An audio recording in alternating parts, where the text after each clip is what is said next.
Alright, welcome to Public Land Hunters. As you guys can see, we're taking out our alkaline batteries. We're going to replace those with some Energizer lithium. And later on in this video, I'm going to go over how you can set up your camera to get more photos of deer and keep from getting those washed out ones as well. And the reason we're installing these lithium batteries is this camera is going to be braving the elements of the Wisconsin winter. The camera we're using is the M880. It's a $125 camera off of eBay, so it's been working quite well for us so far. Alright, and as you can see, we got a 100% battery set on video and our SD card is empty. Let's go ahead and snap this thing together and get it out in the woods and see if we can get some pictures like this one coming up here soon and see what those deer are up to after that 2013 Wisconsin gun deer rifle season. Alright, we're out on the public land here. One thing I always like to bring with me is one of these Lone Wolf climbing sticks. It allows me to get that camera up roughly 10 feet up on the tree. It keeps it out of the view of the deer that are walking through the area, as well as people that might be walking through there as well. I'm hanging my cameras on these trees. I like to put the camera on the shady side of the tree. That's going to prevent getting those washed out photos of the sunlight.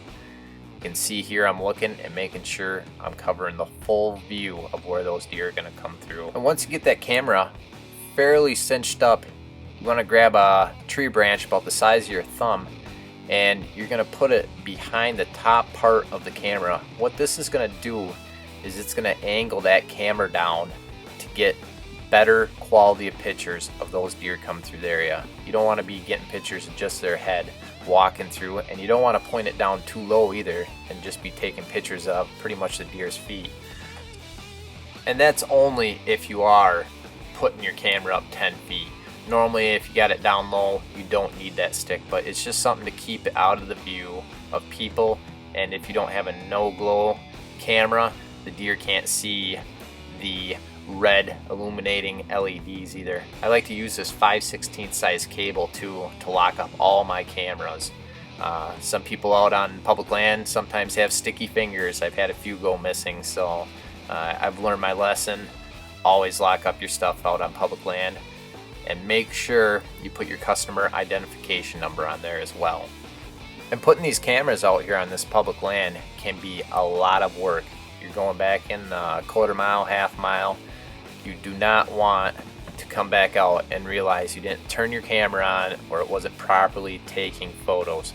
So before you leave, make sure it says that you are taking a photo or somehow check it to make sure it is properly working. Alright, you can see the camera up there now. Got it all wrapped up. Got that Python cable wrapped around there tight so it's not too visible to anybody walking through the area. And we'll give you a quick view here of what this little open area looks like. There's some nice deer trails kind of cutting through here.